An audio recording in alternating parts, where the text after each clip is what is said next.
Le stoïcisme, vous en avez sûrement déjà entendu parler, mais qu'est-ce que ça signifie vraiment et surtout, pourquoi devrions-nous l'adopter dans notre vie de tous les jours? Aujourd'hui, on va explorer ensemble cette philosophie ancienne qui est plus pertinente que jamais. Le stoïcisme, c'est bien plus qu'une simple posture de poker face, c'est une véritable stratégie pour cultiver la paix intérieure et la force mentale, peu importe les tempêtes que la vie nous envoie. Alors, quel est le bénéfice principal d'être stoïque? C'est simple, rester aligné avec soi-même. Quand on fait face à une situation difficile, notre premier réflexe est souvent de réagir avec nos émotions, la colère, la peur, la tristesse. Ces émotions, bien qu'humaines, peuvent souvent nous faire perdre le contrôle et nous pousser à poser des actions que nous regrettons plus tard. Le stoïcisme nous apprend à faire une pause, à ne pas laisser nos émotions prendre le volant.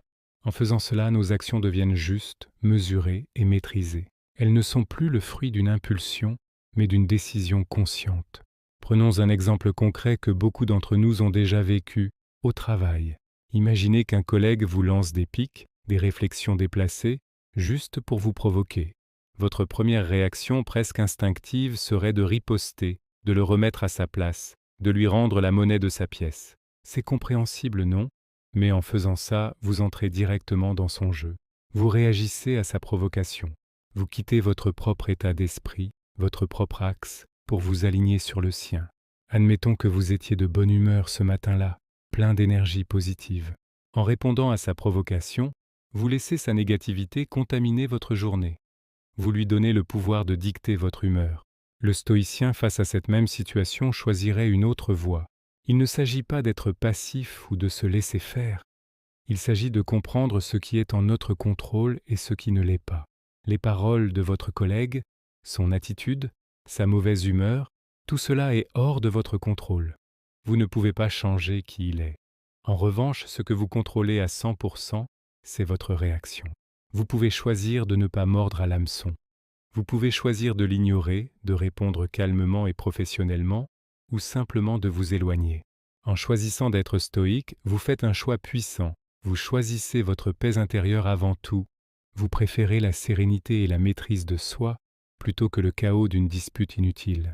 Vous décidez consciemment de ne pas gaspiller votre énergie mentale et émotionnelle sur des choses extérieures, sur des personnes ou des événements que vous ne pouvez pas influencer. C'est un changement de perspective fondamental. Au lieu de lutter contre des forces extérieures, vous vous concentrez sur le renforcement de votre citadelle intérieure. Cette approche nous permet de développer une qualité essentielle, la résilience. La résilience, c'est notre capacité à rebondir après un échec, à traverser une épreuve sans nous effondrer.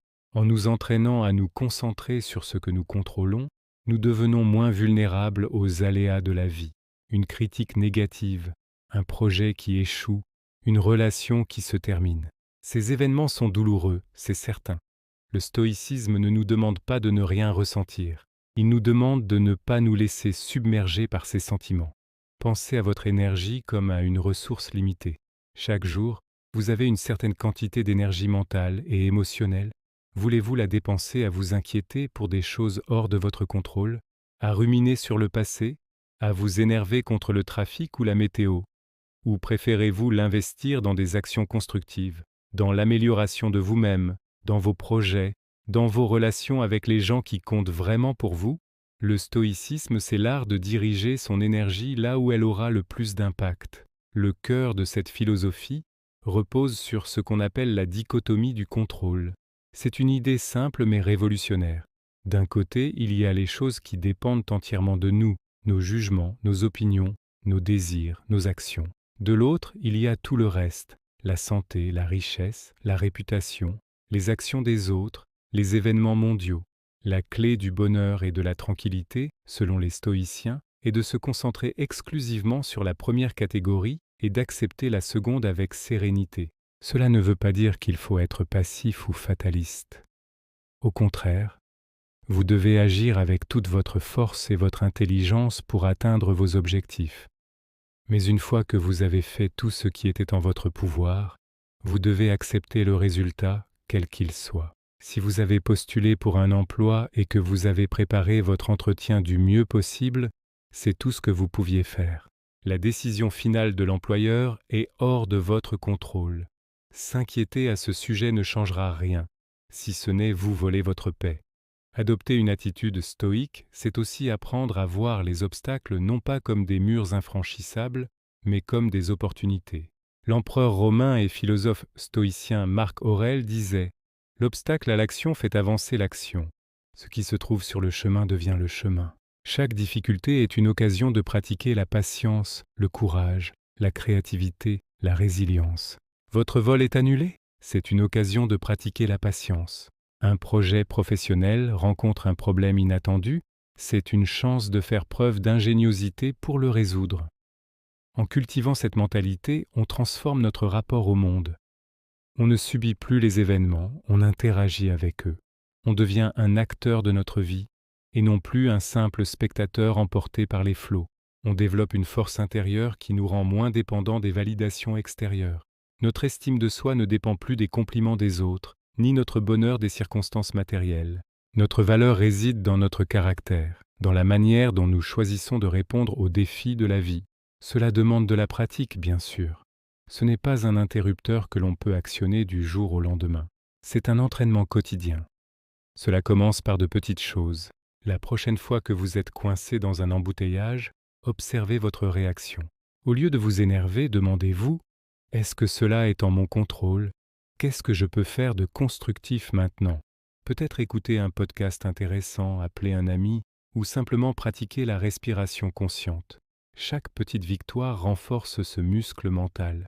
Finalement, être stoïque, c'est choisir de vivre une vie plus intentionnelle, plus sereine et plus vertueuse. C'est se libérer du fardeau des émotions inutiles et des inquiétudes stériles pour se concentrer sur ce qui compte vraiment, nos actions, notre caractère et la paix de notre esprit.